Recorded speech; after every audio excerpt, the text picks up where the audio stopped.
Hello, everybody, and welcome to this week's edition of Ask Coach Marie. I'm Marie O'Neill, founder of Padma Life Coaching and your host on this series.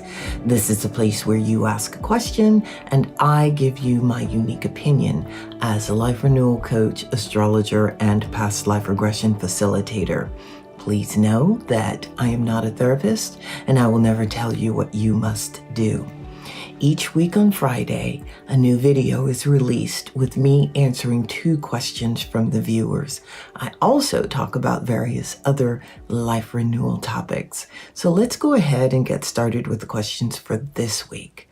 Our first question comes from Arnold, who is in Topeka, Kansas.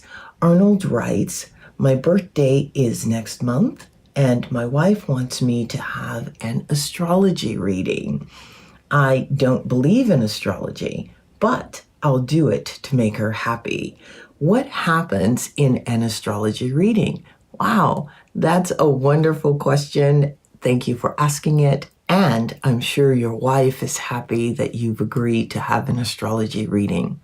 Basically, with astrology, what we're doing is looking at the sky at the moment of your birth and taking a snapshot of that. It's like a picture. As above, so below is the saying. What goes on in the sky affects us here on Earth. What we're looking at once again is where the planets are or where they were at the time of your birth and the relationship that is going on between each planet. You were born with a particular sun. Maybe you were born in January or June or December. Well, the sun was in a particular sign at the time of your birth. In addition to that, you were born with the other planets in signs too. So you might have been born with the moon in Virgo or Libra. And so we're looking at the relationship between the sun and the moon in the sky and how that affects you. Because we're looking at aspects, and aspects are degrees. So we're looking at the relationship between the planets themselves and how that relationship affects you.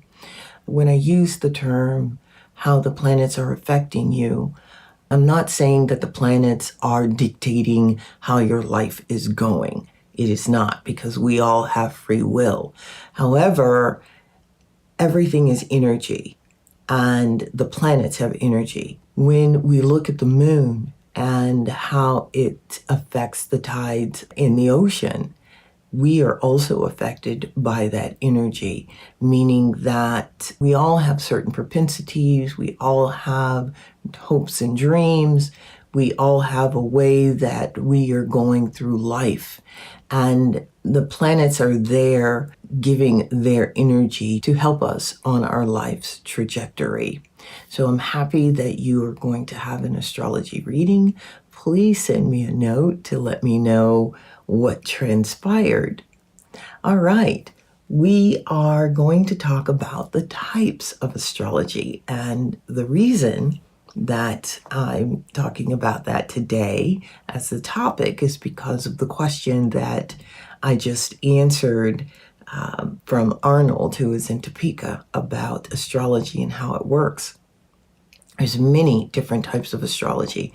There's Hellenistic, there's evolutionary, there's traditional, there's karmic astrology, there's Vedic astrology.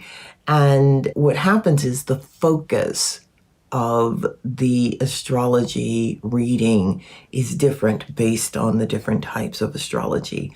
I'm an esoteric astrologer and also an evolutionary astrologer.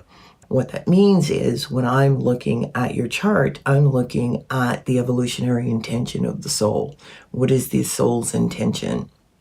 When I'm looking at esoteric astrology, I'm looking at what happens when you're actually doing the bidding of your higher mind or your soul based on your chart versus the personality. Traditional astrology is looking at relationships and money and and finances, and basically looking at it from more of a predictive viewpoint. There is Vedic astrology, which is using a sidereal system, whereas in the West, we're using a tropical system.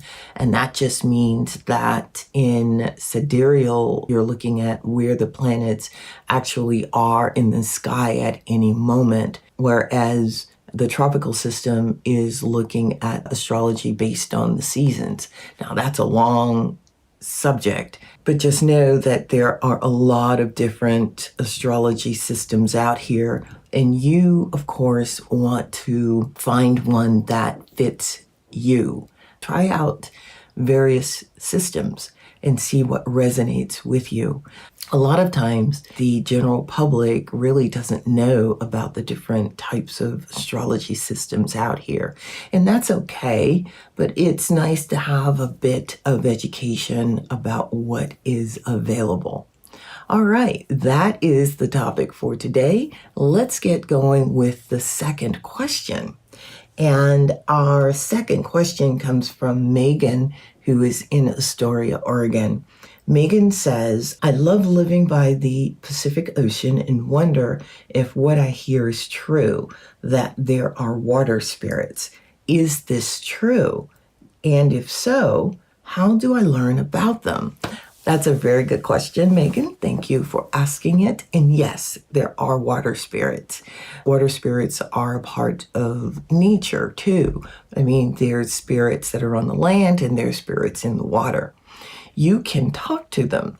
To talk to water spirits, really, what you'd want to do is go down to the water and get quiet and have a conversation with them. You'll be amazed. They will respond to you. You don't have to go to the ocean. You can go to a lake. You can be by a river, but you want to, of course, make an offering to them before you talk to them. And an offering can be water. It can be water, it can be essential oil, it can be something that is, of course, liquid and non-toxic. Go to the water and say a prayer. Call out to the water spirits because you want to get to know them, and just pour a little bit of blessed water even in the river or ocean or wherever you are, and just stand there and get quiet and listen. There's lots of books out here on water spirits. There's prayers, there's rituals that can be done. Water is purifying, and it's also related to our emotions. So getting to know the water spirits is a big deal. In astrology, the planet Neptune is considered a water deity. There's lots of stories out here on water spirits, but yes, they do exist, and you can get to know them by just talking to them and listening for answers. You can also read a lot about them. Let me know how you get on with that. Send me an email or post below in the comments section. All right. We have come to the end of the questions for this week. Please be sure to like and subscribe to my YouTube channel, and send your questions to padmacoach@icloud.com. That's padmacoach@icloud.com. See you next week. Bye-bye.